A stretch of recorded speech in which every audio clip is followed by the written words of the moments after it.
Hey everyone, welcome back to GL Spinners. Today I've got a full review video for you. We are taking a look at the Spinetic Y+. I recently purchased this one and I've been carrying it around for a while so I could do a full review video on it. I've always been a fan of Spinetic Spinners. They've got a great store with a big selection and they've got a nice line of their own. As always, I prefer the X to the Y design, but currently they're only offering the Plus and the Y, so I went ahead and picked it up to check it out. But let me move the spinner out of the way because this one comes in a gigantic tin. It's branded and it's got their logo and name on it. And the reason that this tin is so large is because the Y Plus comes disassembled. They've got a form-fit foam inside for each individual piece. And this thing's like the Build-A-Bear of spinners.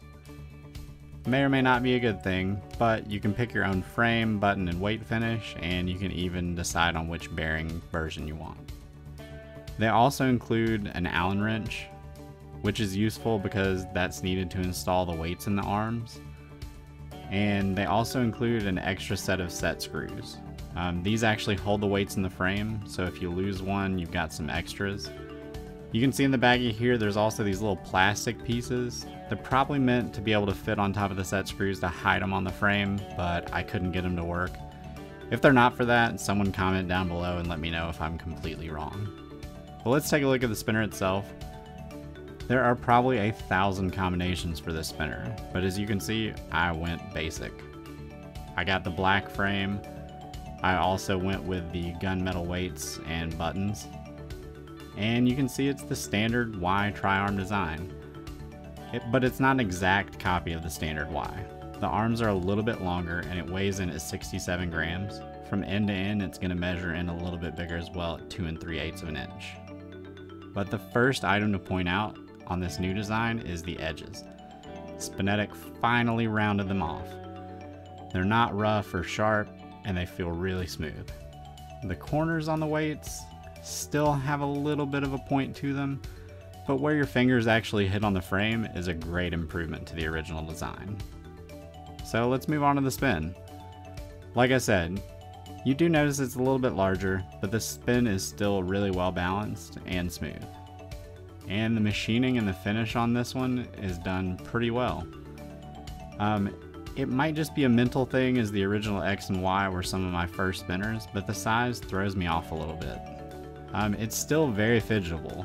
And I mean, you've got a nice finger groove here with that tri-arm design. And you can still push it, pull it, any finger, no issues. It's not so large that it'll hit your hand, and it's also not a very thick spinner. So overall good in hand. But let's take a look at the buttons on this one. I'm not a fan of these. They're the same size as the Spinetic standard buttons, but they lost the textured logo. This one seems to be printed on and provides no additional grip. I also wish in the customization that you could add the XL buttons during that design process, but they didn't offer that. Another difference on them is that they have kind of like a lip or an overhang on them to actually hide the bearing. It kind of gives them like a hollow feel, and something about them just feels a little cheaper. It also, I haven't determined yet, it seems to make the spin a little bit louder as well because there's that extra space between the button and the bearing.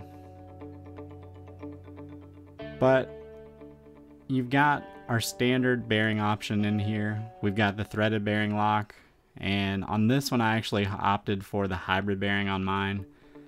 I'm not really sure if it improved my spin time compared to their standard bearing, but you can see the lock's not really embedded in the frame. It looks the same on the back side, but the ring for the lock is on top of the frame here, and that's why they opted for the buttons with the lip to hide this area so it doesn't show. As far as spin time on this one, like I said, mine's got the hybrid bearing in it. I've had it for a little while and it's had some time to break in. On average, I get between 5 and 5.5 minutes. So not bad. It's not going to win any long spin contests, but it's on par with the basic X and Y. So I want to show you how the actual weights are installed. You can see here they've got kind of like a tongue and groove fitting on them. And that's how it's going to fit in the frame.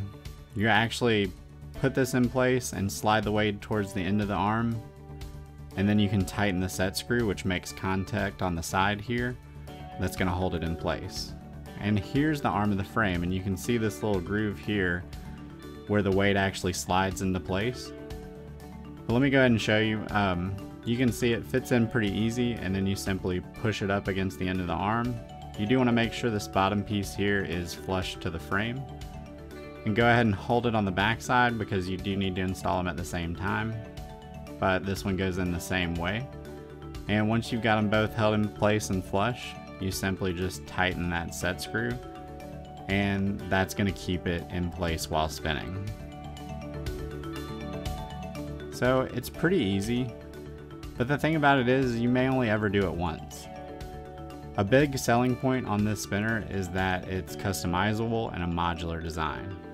You pick your color, build your own design, but I highly doubt I'll ever pick up any other pieces of this. If I get tired of this one, I'm not going to swap it out for another color. I'll probably just pick up a different spinner. And some people may not have an additional spinner in their budget, but really you're probably not going to have enough to pick up the extra pieces on this one either. The cheapest you can make one of these is $50, and the top end is at $56.50, so not a huge range. But when compared to the standard Y starting at $35, I'm just not sure it's worth the extra money. It's going to really depend on how much you value the customization, and you're going to have to make that determination. But let's go ahead and check it out next to another spinner. So, of course, you can probably guess I'm going to show it next to a standard Y. You can see it really isn't that much larger, but like I said, you can definitely feel the difference. It may just be in my head, but the arms are slightly longer. You can see here, they're just a little bit longer. But again, those edges are much improved. The standard has the points and the rough feel, while the plus is rounded off significantly more. And here again, you can see the difference in the buttons. The plus, like I said, loses all of that texture, but it's also got that lip where the standard has kind of that solid feel. But losing that texture really does hurt the grip on it. So it took me a while to put together my thoughts on this one. I really do love the rounded edges, but I just don't care about the customization. I would have just preferred they perfect the standard design rather than add on the extra modular pieces to it. The Y Plus to me just doesn't add up for the extra price. If they had just rounded the edges on the standard and kept it exactly the same, but added $5 to it, I would love it. But this version with $20 extra, I just don't think it's worth it. But as always, let me know what you think. Did you buy one? How do you like it? Put any questions down in the comments. I'll do my best to answer them. If you like the video, be sure and give me a thumbs up. And if you want to see more spinner content and reviews, be sure and subscribe. As always, thanks for watching. Have a good one.